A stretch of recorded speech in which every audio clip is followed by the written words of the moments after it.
バンバンバアビバビバビバババンババンバンバアビバババババンババンバンバアビバビバビバババンババンバンビバババはい、藤子さんでございますよ。本日もお付き合いよろしくお願いいたします。この番組はお休み前の約1時間、10時5分ぐらいから11時ぐらいまでの間、皆様と楽しい時間を共有して、いい夢見れるライブを目指しておりますので、皆様積極的に参加してくださいませ。で、番組の前半はこのように、にゃんこにカリカリと鰹節を用意しておりますので、猫の姿がそこそこ楽しめると思いますので、猫目的で参加される方は、ぜひ番組の冒頭にスマホを握りしめ、パソコンの画面にかぶりつき、息も止めて、瞬きもせず、ご視聴いただくことをお勧めしておりますよ。そしてそのままくたばらないようにご注意くださいませ。ちゃんとチャンネル登録とグッドボタンを押してスパッチャーを投げてからくたばるようにしてくださいね。で、今画面に収まっておりますのがグレーのぐっちゃ、白黒のくーたく、白茶のゆりさんは映ってないかな。三毛猫のたまちゃん、そして画面に収まっておりませんが、チャトラのまさるくんと、我が家には全部で5匹のかわいい猫ちゃんがおりますよ。で、5匹のかわいい猫ちゃんがいる生活ってどんな感じなのかなっていうのをちょっと楽しんでいただけたらいいんじゃないのかなと思いますよ。ねえ、猫のことをもうちょっと詳しく知りたいなと思われる方は、概要欄のところに猫紹介してありますので、そちらを読んでいただけたらいいんじゃないのかなと思いますよ。で、同じく概要欄のところに Amazon のギッシュリストのリンクが貼ってありますので、そちらからシーバをポチッとご購入いただければ、我が家に届く便利なシステムとなっておりますので、にゃんこにシーバあげようかなと思われる方は、そんな便利なシステムをご利用いただくことをお勧めしております。あっという間に食べたな。ね。で、マチャは食べないんだな。マチャが一番お腹空いてそうなのに食べないんだよな。というわけで、1日1個、猫に関してのお話もしませんので、これから皆様と一緒に乾杯しようと思いますので、お付き合いよろしくお願いいたします。で、乾杯の時に、ジャスティースって言います。で、なんでジャスティースって言うかっていうと、後ろにいるうさ耳をつけていて、左腕が取れている黒い観音様がこの番組のチーママでございまして、名前をたけしと言いますよ。で、たけしの言葉で乾杯のことをジャスティースって言いますので、一緒に言っていただけると嬉しいです。はい、では行きますよ。せーの。ジャスティース。はい、にゃんこたち、ジャスティース。今日は、氷が入った水でございます。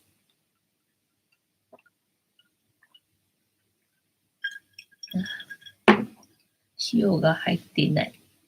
水でございます。なんとなく喉乾いた感じだったのでね、塩はなんとなく気分じゃなかったので、今日は塩を入れてない水でございますよね。煮干しだけきれいに残して、あとは食べたな。やっぱりお腹空いてたな。ね、ちょっとずつちょっとずつさ、なくなってて、で、まあ食べたそうにしてたらあげて、なくなったら食べたそうにしてたらちょっとあげて、みたいな感じでやってたんだけど、またライブ前になくなってたから、こりゃお腹空いてるかなと思って、カリカリあげて、で、鰹節もさ、ちょっと多めにあげたんだけど、一瞬でなくなったな。お腹空いてたんだな。ごめんよ。もうちょっと入れてあげればよかったかな。テータはさ、今夜もジャスティース。藤子さん、皆様、こんばんは。ボンソワ、本日もお付き合いよろしくお願いいたします。そうでね、ジャスティースって言うようにしといてよかったなって思ったのはさ、なんだっけ、いやさかいやさかっていう言葉をさ、最近聞くようになって、ただ、いやさかってどういう意味だかわかんなかったんだよね。そしたら、その乾杯っていう時に、本当は日本人は昔は、いやさかって言ってたらしいんだよね。だけど、その GHQ の政策でね、その、いやさかっていうのは禁止になって、でね、乾杯って、完全に負けたっていう乾杯ね、っていうふうに言うように変えられたらしいんだよね。それからそのね、乾杯の時には乾杯って言うんだけど、それはね、あなたたちはね、完全に負けたよっていうのを洗脳するために、あの、やられたらしくって。だからそれで最近は乾杯って言わないで、いやさかっていう人がどうやらね、増えたらしいんだよね。それでなんか耳にするようになったみたいなんだけどさ、あ、そうだったのかっていうのを今日初めて知ってさ、だから私はそんなこと知らないけど、乾杯の時にさ、乾杯じゃなくてジャスティスっていうルールにしてたけど、あ、それは合ってたんだな、みたいなな。だってね、ジャスティスって正義だからな。だから素晴らしいな、みたいなね。ちょっと今日は思ったわけでございます。まっちゃん今頃来たのか。煮干し食べるかい？煮干ししかもう残ってないんだよね。煮干しの頭ペロペロしてるけど、結局、鰹節舐めてるだけだな。てんたまさん、抹茶は何が好物なんですかね。ね、いつも思うわけよね。だから黒皮もさ、なんかね、たまにあげれば食べるんだけど、毎日だと食べなくなっちゃうからね。だから一日おきみたいな感じにしてさ、最近はあげてんだけど、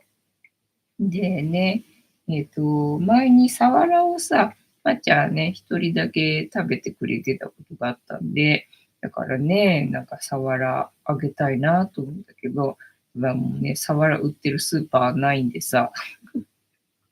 ね、なんかなと思ってな。何あげたらいいのかなっていう感じなんだよね。手作りご飯は絶対食べないしさ。で、このね、今あげたカリカリ、割と食べてくれんだよね。で、割と食べてくれんだけどさ、まあ言ってもカリカリだからさ、まあ人間でいうところの、なんだ、スナック菓子とかさ、なんかレトルト、違う、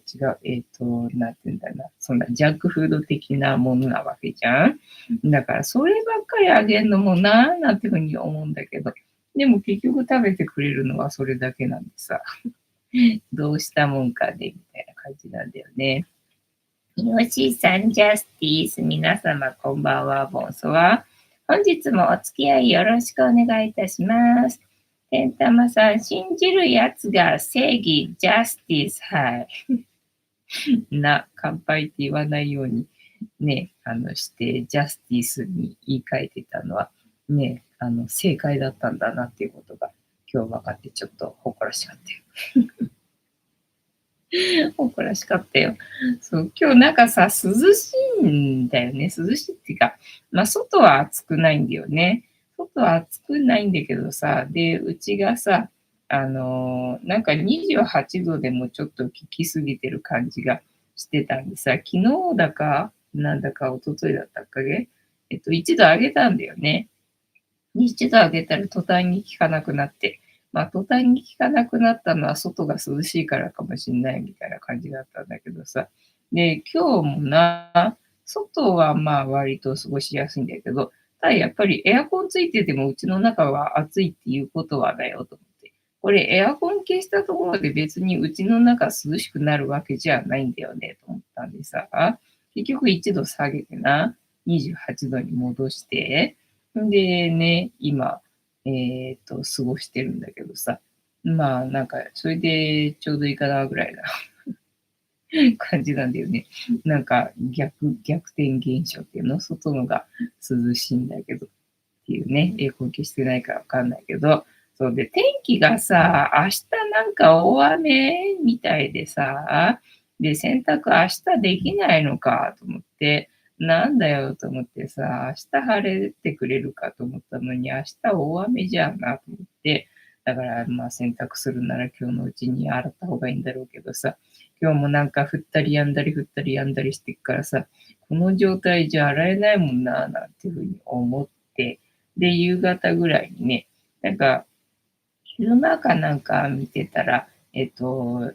時ぐらいからまた雨降り出すようだったんでさ、なんか干せないかなって思ってたんだけど、なんかね、3時半ぐらいから全然雨が降らなくなってきたんでね。なので、もしかしたらこのまま止むのかなと思って、また雨雲レーダー見たら、どうやら止みそうだったんで、だから4時半ぐらいだったんだけど、そっから洗濯してさ、そっから洗濯して干してて、ね、ライブ前に取り込んだんだけど、みたいなね、感じで、なので、明日は大雨らしいっていう話だったのかな。なんで今喋りながらこんな話し始めたのか、自分でわかんなくなっちゃったんだよね。で、明日大雨らしいっていうのと、洗濯さっきしたよっていうのと、あとは何だったっけな。今日は、昨日はね、箱根行ってた。昨日箱根行ってたんですよね。で、帰りが10時には間に合わないので、ライブはお休みしましたよって感じでさ。そうで、箱根もさ、ね、最初は降ってなかったんだけど、で、あ、そうだ、雨具持ってくんの忘れたなって思ったんだよね。もう忘れたのがね、失敗だったね。もう、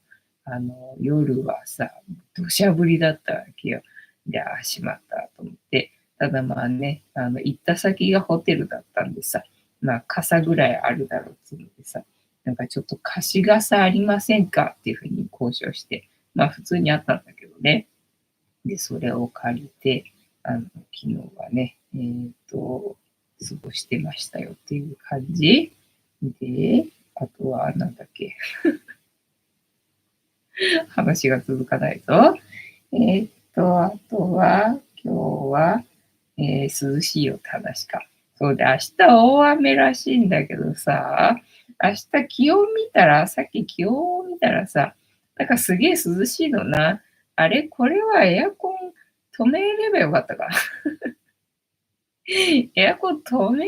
とけばよかったか、今日みたいなね。明日この調子だとな、エアコンつけてる意味なさそうなんで、まあね、止めてね、寝るかな、みたいなこと考えて、だったらもう今日一日止めとけばよかったから、みたいなね、感じで、もう、ああって感じだったな。てるたまさん、雨の中の撮影は過酷ですね。あ、そうそうそう。しんどかった。傘持って、で、カメラ持ってでしょ。で、まあ、雨の中っていうほどでもないんだけど、まあ、ホテルの、中だからね、主に撮影するのはね。ただ、移動中の撮影もさ、シーン的には欲しかったんでさ、ね、で、撮影しようとするとさ、傘持って、で、カメラ持ってでしょ。で、リュック持ってな。で、バスに乗るのにパスもいるだろう。手が足りない。手が足りないしさ、みたいな。で、ただの土砂降りじゃなくて強風だからさ、風で傘持ってかれるからさ、もうバス乗るのにちょっとかなりもたついてほんとすいませんでしたみたいなね。そうなんだからいつも私さ、カメラがあるせいでね、そのもたつくわけよね。乗り降りするときにさ。まあ乗るときはまあまだね、あれなんだけど、降りるときに結構もたつくんでね、ほんとすいません。ほんとすいませんっていう感じにいつもなるんだよね。ヨッシーさん、ホテルに宿泊されたのですか？いや、宿泊はされてないんですよ。またいつも通り日帰りでな。日帰りだったんでございますよ。猫ちゃんたちはいつも通り留守番でございますよ。てんたまさん、猫の手も借りたい。ほんとな。ほんと手足りないの。たけし手貸してくれって感じな。あ、でもたけし1本足りないんだな。たけし手1本しかなかった。ごめんごめん。無理なお願いしたな。カニタさん、ジャスティス、こんばんは。ボンソは本日もお付き合いよろしくお願いいたします。だから昨日はね、例の、ホテル鑑賞と、ディナービュッフェみたいなやつだったんで、で、まあ、温泉付きっていうのかな。夜のね、プランだったんで、だからね、まあ、出るのは、まあ、そんなにね、早くなかったんだけど、夜、箱根にいたからね、だから帰りが遅くなっちゃうんで、だいぶちょっと間に合わなかったよ、みたいな、状態でございました。てんたまさん、カニタさん、こんばんは。たけしが借りたいね。そう。ごめん、いじめみたいな発言して、デリカシーのない発言して、ごめんよって今ちょっと思ったね。そうで、今日はさ、たけしのぬいぐるみ作ったんだよ。たけしのぬいぐるみ作ったんだけどさ、で最初、型紙だけ昨日作って、これどうかななんていうふうに思って。で、布をどうしようかなと思ったんだけど、あ、そうだ。黒い布あったわ、そういえばと思って。で、それで、たけしのね、ぬいぐるみ、フニータみたいなやつで、たけしバージョン作って。でね、手どうしようかな。左手なしにしようかなって思ったんだけどさ、でも、そもそもなんだかわからないのにさ、なんかね、左手ないと余計なんだかわかんないな、これみたいな状態だったんで、いや、まあいいか、つけとくかと思って、左手、両手ついてるバージョンのな、たけしのぬいぐるみ作って。でさ、写真撮るの忘れたんだよね。なんだっけ、さゆりさんのとこに送ったんだけど、たけし大好きのさゆりさんに作ったら喜ぶかなと思ってさ、ふと思い立って作ったんだけどさ、写真撮るの忘れてさ、なんか出来上がってすぐ梱包してさ、送っちゃったわけ。ほら、今日天気がさ、雨降ったり止んだり降ったり止んだりしてたから、止んでる隙にね、今行っちゃった方がいいかもしれないと思ってさ、出来上がってすぐ梱包してさ、郵便局行っちゃったんでさ、写真撮るの忘れてて、しまった。写真撮っとけばよかった。忘れたなと思って。もう一個作るしかないのかな、そりゃ。まあ、布がもう同じのがないんでね、違うものでなんか作る感じだけど、作るとしたらな。なんかね、ちょっとね、微妙だったというか、目の位置がね、やっぱり出来上がった時に、なんかちょっと違うなと思ってさ、まあ、フニータと同じ顔で最初作ったんだけど、そうするとね、なんか余計なんだかわからない。なんだかわからないって感じだったんで、もうしょうがないから目ね、せっかくつけたけど、それ取って、で、付け直したんだけど、まだなんかね、っていう感じだったんだけど、いや、でもこれ以上こねくり回したところで特に変化はなさそうな気がするって思ったんでね、そんな感じのたけしのぬいぐるみをね、さゆりさんのところに送りつけた。みたいなことを今日はやって、で、農協も行ったんですよね。農協行って、で、今日はね、巨大なきゅうりが1本と、あとしそが3枚ぐらいと、ちっちゃいみょうががちょろちょろっとセットになったやつが100円だったんだよね。で、他は、まあ、じゃがいも1袋200円とかさ、トマト1袋200円とかさ、ナス1袋150円とか、そんな感じだったんだよね。で、どうしようかなと思って、ね、150円か、とかって思って。100円だったら買うんだけど、みたいな感じのがね、いろいろあって、で、まあね、セットになってるから、まあいいかと思って、そのね、きゅうり。今までほら、巨大きゅうり3本セットで100円とかだったから、だったらいいかと思って買ってたけど、今日はさ、1本だからさ、1本かと思ったんだけど、まあ、しそもみょうがもセットになってるしね。でうちにしそもみょうがもさ、植わってるけど、みょうがはまあ、まだね、できてないから、じゃあこれでいいかと思って、今日はそのセットになってるきゅうりをね、しぶしぶ、しぶしぶ買ってきましたよって感じ。ねえ、てんたまさん、たけしのぬいぐるみは想像できないね。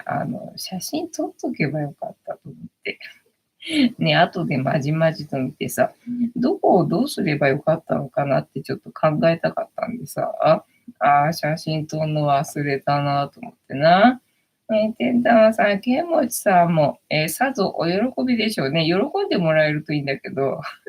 喜んでもらえるかなと思って作り始めたんだけどね。ただまあ、仕上がりが自分が思ってたよりもあんまり微妙だったんで、とかって思ったんだけど、送りつけた。カイさんさん、フニータ顔のたけし、そうそうそう。フニータ顔のたけし作ってみたんだけどさ、なんかね、なんか全然、って感じだったんだよね。なんか違うな、これは、と思って。で、目の位置をちょっと変えたんだけど、変えたけども、なんかあんまりな、まあ最初の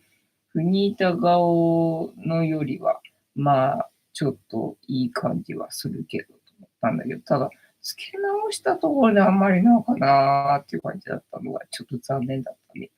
ね。天玉さん、フニータ顔のたけしは、赤股、黒股並みに想像できません。赤股、黒股は、あれだっけ、画像がないんだったっけ。と、赤股、黒股が出てこないぞ。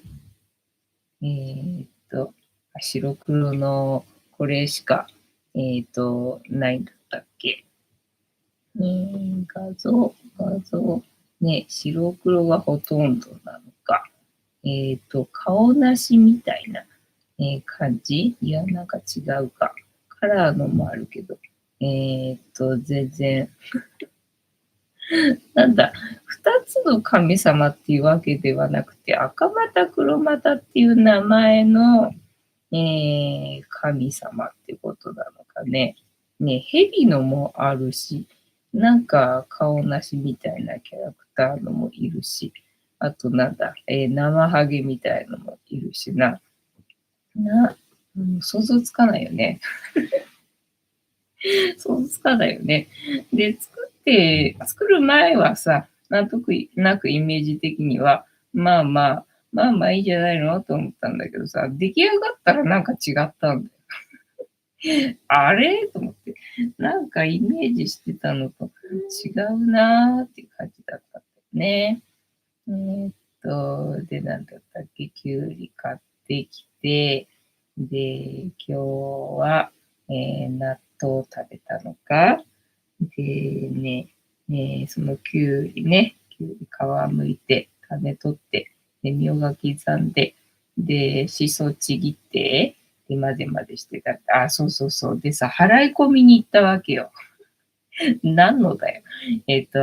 調理室のな、調理室の払い込みをさ、その郵便局に行ったついでにさ、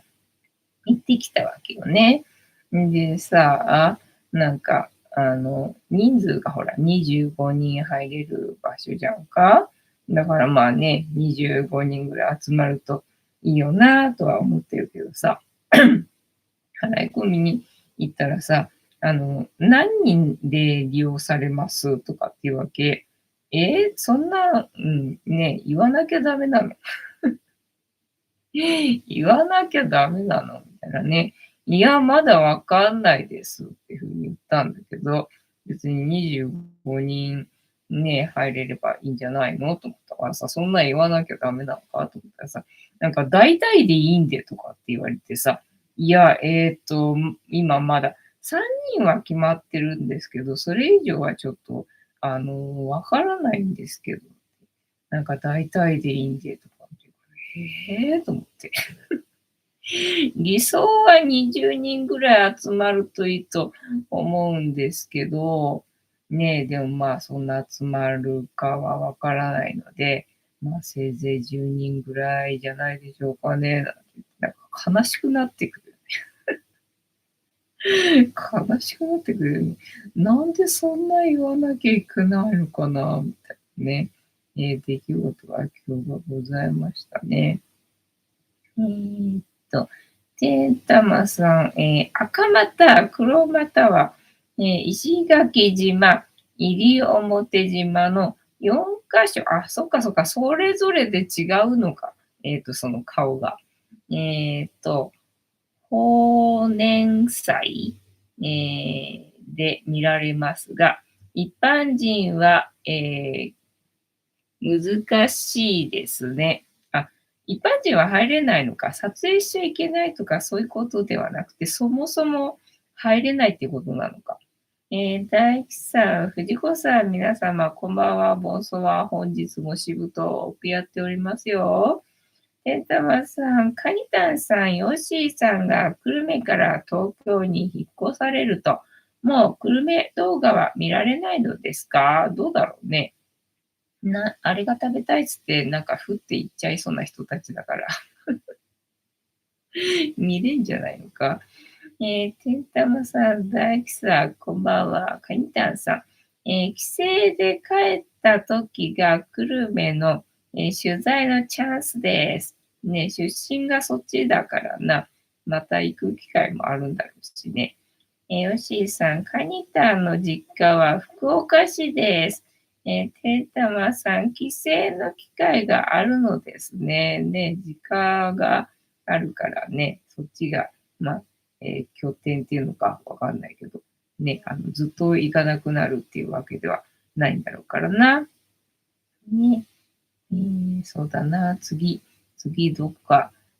ね、次どっか行くとしたらどうしようかなって考え中で、なんだっけ、広島の、美術館かのケンちゃんを見に行かなきゃっていうのもあったし、鳥取砂丘にね、なんか行くみたいな話もあったしな、みたいなね。ね、そんなことをうっすら考えてる感じかな。えーっと、手玉がふって言っちゃう、そんな人たち。そうだろう。なんかふって言っちゃいそうな人たちだよな。なんかあれ食べたいって言って、なんか言っちゃいそうな感じよね。カニタンさん、気が向いたので、ちょっと飛行機に乗ってわら、そうそうそう。なんかね、しちゃいそうな感じするもんね。いいよな、羨ましいよな。なんかそういう人間になりたい。そういう人間になりたい。ね、次行くならどこかな、みたいなね、感じなんだよね。ほら、もう、なんだっけ、北海道も行ったしな、四国も行ったしな、九州も行ったしな、もう全部行った。全部行ったな、みたいなね。島になると今度はさ、多すぎてね、多すぎてどこ行ったらいいのかわかんない状態になるからさ。そうすると今度どこかな、みたいな。まあ日本海見てないからね。日本海見れるとこっつったら鳥取かなっていうふうに思ったんだけど、ケンちゃん見てないと思ってさ、尾道美術館のケンちゃん見てないからさ、と思ってるんだよね。えーっと、てんたまさん、そうめんオフ会は、まあ、10人目標でね、悲しくなってくるよね。てんたまさん、そのくらいがちょうどいいとは思うのですが、確かにね、話したりとかして、楽しもうと思うには、そのくらいが確かにちょうどいいとは思うね。てんたまさん、ジャパニーズオーシャン、そう、ジャパニーズオーシャン見たことないんでさ、ね、そうすると、なんかね、富山とか、なんだろう、行ったらいいのか、ね、でも何があるのか全然わかんないので。全く知識がないのでね、どこに行ったらいいのか、今までだから北海道行ったことないからと、四国行ったことないから、九州行ったことないからっていうので行けたけどさ、そう、あれで行っちゃったらさ、次どこ行っていいのかわかんなくなっちゃったんだよね。よしさん、そうめんオフ会。皆さん恥ずかしいのだと思います。勇気がいりますよ。実物の藤川さんに会うのはそうなの？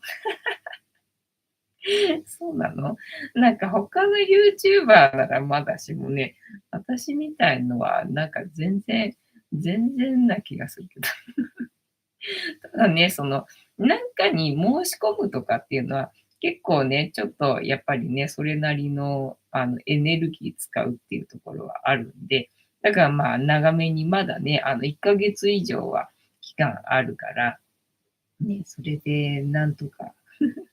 そのうちになんとかな、洗脳されて、行って申し込める人がね、まあ、10人ぐらいになってくれるといいなって思ってる感じでございますよ。ね、あとはまあ場所的にね、なんか渋谷だとか、新宿だとか、なんかそういうとこでやってくれればいいのにって思う人もきっといるんだろうなって思うんだけどさ、まあ荷物がいろいろとおそらくあると思うんだよね。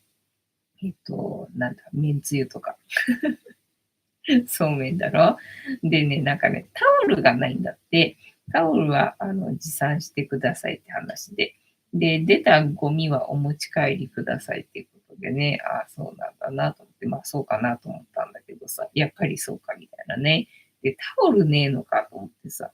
ね、で、まあ、食器と調理道具はあるんですよねって聞いたら、まあ、それはあるって話だったから、まあ別にね、だったら大丈夫かと思うんだけどさ、ね、初期まで持ってかなきゃいけないってことになるとさ、もう大事だからさ、ちょっと、みたいな感じだけど、それじゃあね、調理室予約しないでうちでやった方がよかったよ、みたいなさ、ことになりそうじゃんなって思ったんだけどね。そういうことらしいよ。まあ、初めてね、借りることでね、いろいろわかることもあってな、まあいいんじゃないでしょうかっていう感じだね。てんたまさん、当日、藤子さんが、会場前で、ちんどんちんどんして勇気のない視聴者を招き入れましょう。余計引くんじゃん。ちょっと、参加しようと思ったけど、やっぱりやめるわ、みたいな。逃げていきそうな感じするよな。そうね、なんかアクションするのって、それなりに勇気あるよな。なんか Facebook 登録、なんだっけ、登録してくださいだったっけ、申請してくださいだったっけとかね、なんかさ、リンク貼られてたりとかあるけどさ、概要欄のところに。まあ、それやるのもね、ちょっと勇気いったりとかあるよな。だからそれをできただけでも偉い、自分を褒めてやろうみたいなね、そういう気分になるよね。はい。じゃあタロットカードタイムかな。本日もタロットカードタイムでございますので、78枚の中から1枚引きまして、今の私たちに必要なメッセージをいただこうと思います。そして、このシャッフルは皆様のストップの掛け声で止まりますので、ご協力よろしくお願いいたします。そうでね、もう Facebook 使えないから、Facebook 使えないからね、Facebook で告知できないしね、みたいなね。だから地元の人をね、集めるには Facebook が良かったと思うんだけど、Facebook 使えないってなっていうね、感じでございます。で、あとは何だったっけな。昨日のあれか。そうね。だからもうそもそもね、ホタル見れないっていう話ではあったけどさ、雨だったんでね。雨だし、もうこれはダメだと。箱根でホタル見るって、まあちょっとね、なんか難しかったな、みたいなね。ちょっと遠すぎたかな、みたいなね。8時に帰んなきゃいけないしさ、っていう感じだったからさ。いやーね、昨日は泣きそうだった。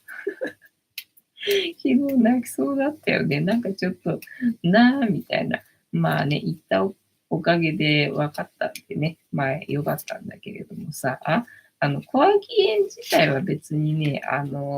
いいところだったっていうのかな。スタッフの人は、まあ、親切でね。で、まあ、温泉も良かったし、で、そのレストランもね、まあ良かったんだけど、ただとにかくさ、告知のな、その文章っていうの、プランのさ、申し込みの時の文章っていうの、それがまあさ、わかりづらいっていうかさ、情報少なすぎだよみたいな感じでね。で、ね、まあとりあえず、受付はその温泉の森の湯っていうところですっていうからさ、まあ、そこまで、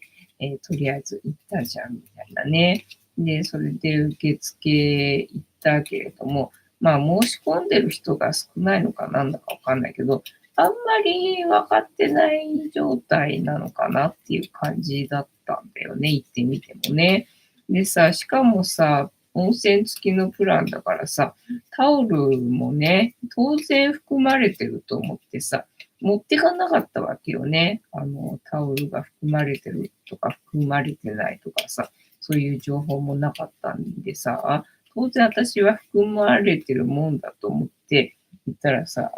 タオルはバスタオルがいくらで、フェイスタオルがいくらでとか言われてさ、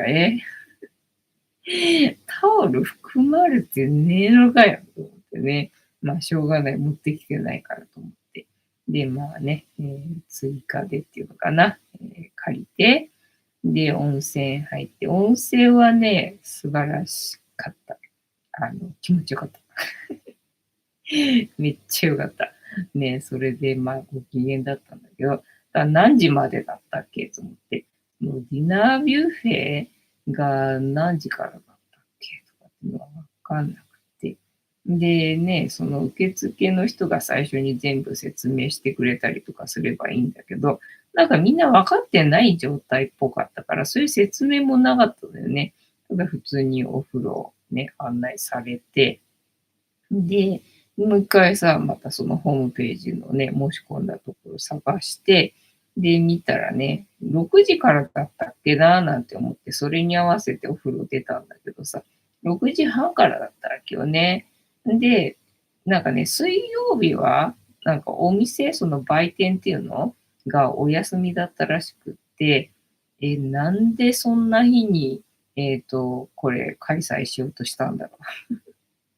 なんで水曜日は売店休みなのにね、そこにプランの日を組んだんだろうっていう謎な感じだったんだよね。だからまあお土産屋さんはあったから、じゃあまあね、箱根のお土産でも、なんかね、物色して時間潰してればいいかななんて思ってたらさ、お店は6時までだしさ、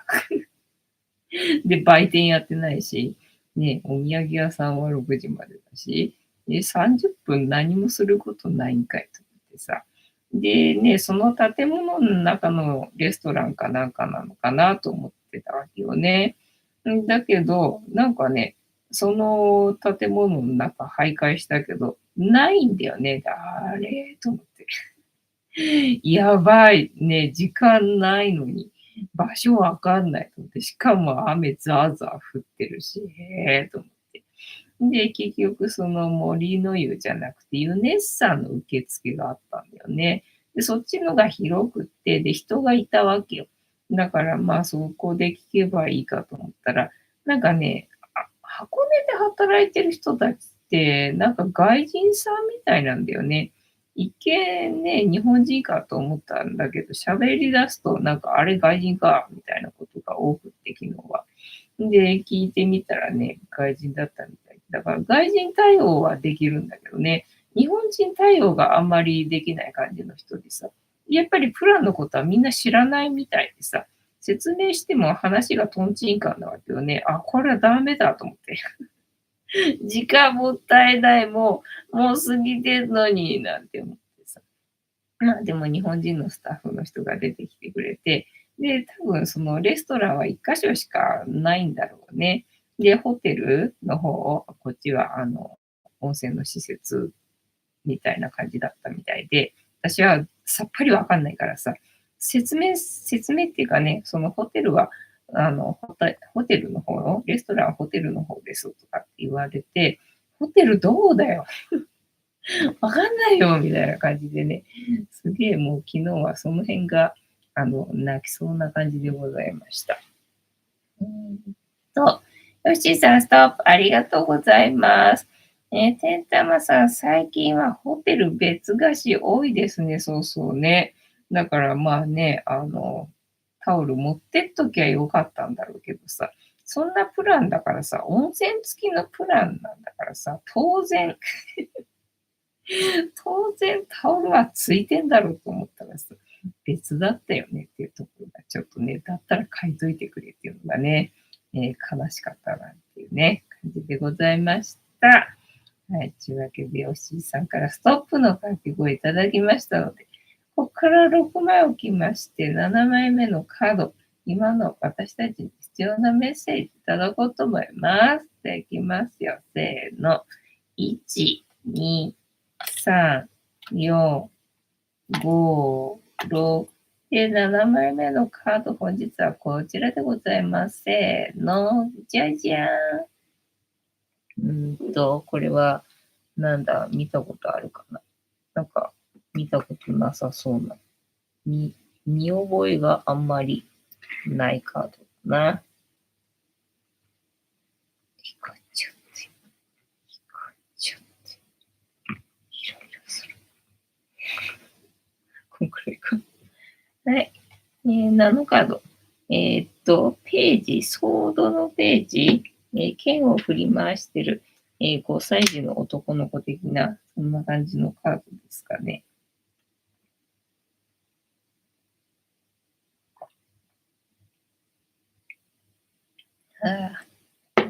まあさ、普通ついてると思いますよね。そうそうそう。そうなんだよ。だからね、温泉付きじゃなければさ、ね、タオルのことは考えたんだけど、温泉とディナービュッフェとホタル鑑賞のね、プランだったので、ついてると思ったんだよね。はい。ソードの、ページ。ソードページ、はい。そうでさ、そのホテルもさ、大概、なんだろうな、フロントが2階で、レストランが1階だったんだよね。で、帰りの時間がね、バスの時間あるからさ、それ逃すと私帰れないからやばいと思ってさ、またそこでも焦ってるからさ、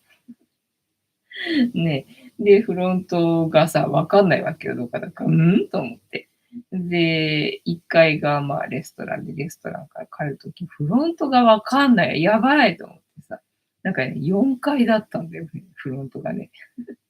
4階なのみたいなね。すげえ作りがわかんなかったからさ、なんかね、もう昨日は焦ってばっかりだった感じがするな。ソードのページについて解説動画動画なのか、これ。キーワード、向上、覚悟、一般的な意味。今日は逆位置ですね。逆位置の場合は、正位置でのメッセージが、過剰や不足に働いている。不足の場合は警戒を怠って軽率な行動に出てしまうこと。そしてその疾病返しを食らってしまうことを表します。過剰の場合には警告をしすぎて心理的ガードが硬くなってしまっており、そのことがかえって問題解決を遅らせてしまうことを示唆します。救いとしてこのカードが出てくる場合には、思っているほど状況が悪くないことを、あなたが警戒しすぎているかもしれないことが示唆される場合もあります。そうか。逆位置を不足として読む場合、軽はずみな行動が失敗につながることが警告。仕事では注意力に欠けた行動が大きな失敗や損失を表す。プライベートの場合は、軽口を叩いたことや相手を配慮しない軽率な行動が人間関係のトラブルにつながる。はい、過剰として読む場合、慎重になりすぎて臆病になっていることへの警告。慎重になるのはいいことですが、失敗したくないという思いが強すぎると何もできず、どこにも動けない状況になってしまいます。失敗を恐れずに、時には大胆に進むことが求められています。はい。逆位置を前向きな意味やアドバイスとして読む場合、頭で考えるよりも直感的に大胆に進むことが求められています。また、考えてもうまく、解決できそうになかったことが、やってみたらいざ案外簡単にうまくいってしまうことを表す場合もあります。いずれにせよ思考で行動を止めすぎないことが大事だと告げられている。なるほど。うん、結婚、そんなもんかな。じゃあ、あれか、前向きとして捉える。どうだったっけ。逆位置。前向きなアドバイスね。頭で考えるよりも、直感的に大胆に進むこと、慎重になりすぎて、臆病になってませんかっていうカードだったんでしょうかね。はい。楽しんでいただけてたら幸いでございます。あと何の話しようか。何の話しようかね。そう、だから、箱根に行こうと思ったのは、そもそもな、その今年やるべき100の目標でさ、いつもロマンスカーに乗ってみるっていうのをずーっと書いてたんだけど、ずーっとこなしてなかったんだよね。で、まあ今年はできる限り全部こなすと思ってるからさ。それでね、ロマンスカー乗ってみようと思って、で、昨日ね、新宿駅に行ったんだけれども、あれと思って、なんかイメージしてたのと全然違うなと思って、なんか前に新宿からロマンスカー乗ろうと思った時、なんかこんな乗り場だったっけ、なんか違う気がするんだけどと思ったんだけどさ、なんかロマンスカーの乗り場が下だったんだよね。で、下の方で、だからなんだ、下の方。なんか前に乗ろうとした時は、なんだ、屋外っていうのかな、外っていうか、なんて言うんだろう、まあ屋根はついてるんだけど、地下ではなかった気がしてたんだけど、あれ地下だったっけって思って。でさ、ほら、売店かなんかあるかもしれないと思ったから、まあ乗り方がわかんないのでね、そこでもたつくとあれだっていうので早めに行ったのと、あとは多分売店かなんかがあるだろうから、まあ、それを眺めてみようかなっていう時間も加味して、ちょっと早めに行ったわけよね。そしたらさ、なんか売店ないし、売店ないし、で、わかんなかったわけね。そのチケットをネットで買えたんだけど、でもこれをどうしたらいいとかいうのがさっぱり書かれてないわけよ。で、リマインドが来るわけでもなんでもないんでさ。で、まあ、買った時のね、メールの画面かなを、窓口っていうの改札のさ、駅員さんのところに行って、で、ネットでこのロマンスカーのチケット買ったんですけど、これどうしたらいいんですかねって聞いたら、なんかよくわかんない。私が理解できてないだけどな。なんか説明をされて、だから多分これはロマンスカーのチケットであって、別途、なんか交通費が必要っぽいぞっていうのをなんとなくね、理解して、じゃああれか IC で普通に入ればいいわけね、と思って。で、とりあえず入れたから、まあいいのかと思って。だから乗るときにこれでなんかね、足りないとか言って怒られたら、嫌だなと思って。なんかね、アナウンスではなんか3個ぐらい言ってんだよね。その乗車券と、そのね、多分おそらく予約した指定券と、あとなんとかのチケットが必要ですとかって言ってるわけ。なんとかのチケットがわかんない。それないけどと思って。まあ、しゃあない。でも最悪乗っちゃって、で、言われたらその時に対応すればいいかと思って。で、まあ、とりあえず乗ったじゃんと思ってさ。で、ね、売店なかったし、で、車内販売とかさ、なんかあんのかと思ったら、車内販売もなんかね、今年からなくなったのかな。なくなったらしいんだよね。もうねえのかよと思ってさ。で、Wi-Fi もないわけよ。Wi-Fi もない。Wi-Fi もなければ、車内販売もなくて、で、売店もなくて、で、ね、なんだ、ただその、ね、席の予約だけなんだっていうことが分かってロマンスカってさ。で、じゃあ、早いのかなと思って。ね、普通に電車で行くよりも、そのロマンスカーで行った方が早いってことかって思ったんだけど、結構止まるんだよね。だからさ、そんな早くないよ。これなんだみたいなね。で、車内もさ、すげえ快適だったりとか、なんかね、驚くようなね、内装とか、なんかね、感動とかあんのかと思ったら、全然汚いわけよ。何これみたいなね。汚いんだけど、みたいな感じでね、なんかもうね、ショックだったんだよね。だからまあ乗ってみたことで分かったからよかったんだけどさ、いや、もうね、ロマンスカーはいいです。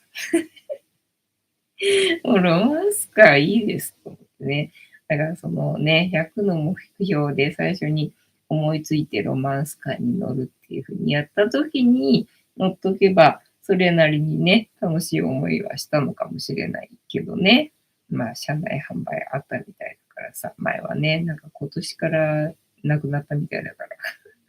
みたいなね、感じよ。そう、だから名前がさ、ロマンス言うぐらいだからさ、ね、どんな素敵なカーなんですかと思ったらさ、なんだよこのカーはみたいなさ、ちょっと残念すぎて、みたいなね、感じで、まあそれが分かったからね、経験しといてよかったけど、みたいな、昨日はいろいろと、だから半分残念ね。半分残念。体験できたことは良かったけどね、温泉良かったし、まあ料理もね、美味しかったし、っていうのでね、スタッフの人はまあ親切だったしっていうのは良かったんだけどさ、もうそれ以外のところが残念みたいな感じだったんだよね。てんたまさん、自分は10の目標ぐらい、そう、100目標作るのってね、結構大変なのよ。結構大変なんだよね。もう年明けの行事になってっからさ。ただまあほら、最初に0から100書き出すのは結構大変なんだけど、今までずっとやってきてるからね。だから前回からね、達成できてない目標をとりあえず今年も書くじゃんみたいなね。で、残ったところをどうしようかなって、まあ考えるぐらいのね、行事になってるんで、まあ、最近はそんなにそうでもないんだけど、最初にね、100個書き出すのは、まあそこそこ大変だよね。思いつかないから、コツもね、分かってないしさ。手